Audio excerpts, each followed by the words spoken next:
Pay close attention to Arsenal this season because they really have something of a team of Galácticos right now. It feels like the many injuries they suffered last season taught them some lessons and they decided to take some real action in this window. And well, right now, the 2025-2026 Arsenal squad is insane. And you know what makes them really scary? They have unearthed a new secret weapon ahead of the new season, which can totally change everything for them. Keep watching to find out what Arsenal's secret weapon is, but as always, we'll start from the back. They currently have two top goalkeepers with loads of experience. Raya has been immense for Arsenal for the past couple of seasons. And now there's Kepa, who, while he was at Bournemouth last season, showed that he still has what it takes to do it in the Premier League. Also, fans have noticed that one of Raya's biggest weaknesses is penalties. But Kepa is really good at saving penalties. If they ever get into penalty shootouts in the Champions League knockout game, Arteta will probably bring Kepa in to produce some shootout heroics. Now, that's something that might seem small, but can be the difference between winning and missing out on a big trophy. But no matter what goalkeeper is between the sticks, you can be sure that the defense will be giving them great covering. For the past couple of seasons, Arsenal have had the best defense in the Premier League, and we expect that to continue. Gabriel and Saliba are arguably the best centre-back pairing in the Premier League, and you can definitely trust them to be solid in the new season. Last season, the club unleashed Miles Lewis Kelly and the teenager adapted so quickly. You would think he had been a pro for 5 years. Looking at his strength, passing and ball carrying, MLS really has all it takes to establish himself as the best left-back in the Premier League next season. Yes, he's that good. And if Ricardo Calafiori can manage to stay fit, Arteta will have a real headache at left back because these players offer something very different. If you want to invert your fullback, MLS is the guy. If you want him flying forward and creating chaos in attack, you've got to go with Calafiori. At right back, Uren Timber has proven to be really solid. He's good defensively and offensively. He's strong, technical, has a great mentality, and is just an all-round fine footballer. And there's still Ben White, who is always going to be a real threat to opponents. And they still have decent backups in these positions like Jacob Kiwior and Alexander Zinchenko, who can be used to manage the minutes of the first team players. It also helps that most of the fullbacks can also play centre-back.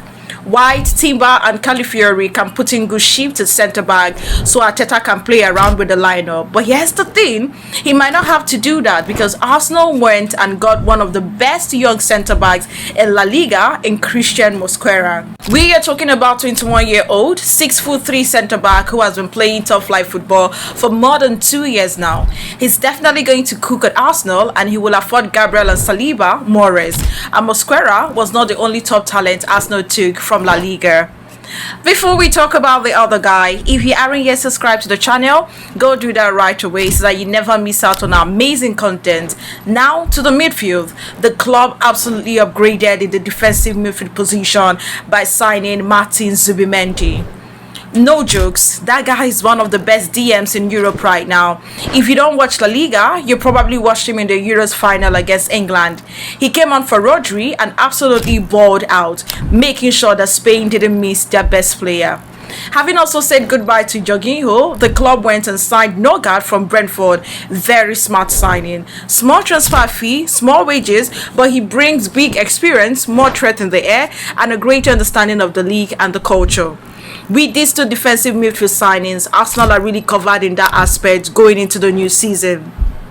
Then, of course, they already have one of the best central midfielders in the league in Declan Rice. There's also Martin Odegaard, who is the captain of the team.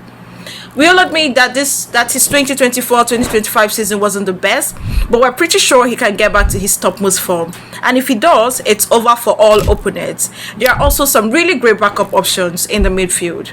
There's Mikel Merino, who is a hardworking and very technical player who gives Arsenal more options in the air, especially from set pieces. We are not sure what Fabio Vieira's future looks like, but if he remains at Arsenal, he would be a great backup for Odegaard. In fact, the competition could really help the captain improve. But even if Vieira doesn't stay, they can easily start giving Ethan Nwaneri more minutes as a number 10. That kid is obviously very talented, so play him in the midfield and see what he can produce. And well, that leads us to the attack. On the right, we have the star boy Bukayo Saka. This guy was really on his way to having an all-timer season in the last campaign, but injuries cut it short. This dude really had 5 goals and 11 assists in the first 12 Premier League games of the season. He could have broken the Premier League assist record if not for the injury, but he's back, and we are sure that he's hungry to finish what he started last season. If he stays fit throughout the season, he could even end up as the league's player of the season. That's how good he is. And now, with the signing of Noni Madueke, his minutes can be probably managed. Madueke has Premier League experience, so we're sure that Arteta can trust him to hold the right wing in some games. But remember, we said that Arsenal have unearthed a new weapon. Well, that weapon is a 15-year-old kid named Max Delman. That kid is the truth, and the world finally got to see how good he is in the preseason friendly against Newcastle. Of course, he's still very young and you can't start relying on him yet, but if Arteta's ready to give him his Premier League debut next season, we can see him being important in some games. Now, in the centre forward position, you already know what it is. It is the maxed man. Arsenal have finally gone out and got a proper traditional number 9, and there's just no way that a player like Victor Goalkeepers would make them much better. If Havertz was able to do good job of banging goals played in that position, heck, even Mario did well as centre forward, surely an out-and-out goal machine like Goalkeepers would be incredible. And speaking of Havertz, last season he was run to the ground until he got injured. That wouldn't have to happen again next season. Then on the left, people say it's Arsenal's weakest position, but it's still pretty strong. Martinelli can be good on this day. Trossard is a great joker to have, and Noni Madueke can also be used on the left. In fact, with Goalkeepers now in the team, Havertz can even be employed as a left winger. But what's really interesting is that Arsenal are not even done yet in this transfer window. It's highly likely that there's at least one more big signing coming. They have their eyes on Rodrigo, Rafael Leao, and Eberechieze. These guys are ceiling raisers who can take any project to the next level. If Arsenal manage to get 1 or 2, it will be absolutely scary hours for opponents. We are talking about guys who can make things happen all by themselves, guys who are good dribblers, ball carriers, and game breakers.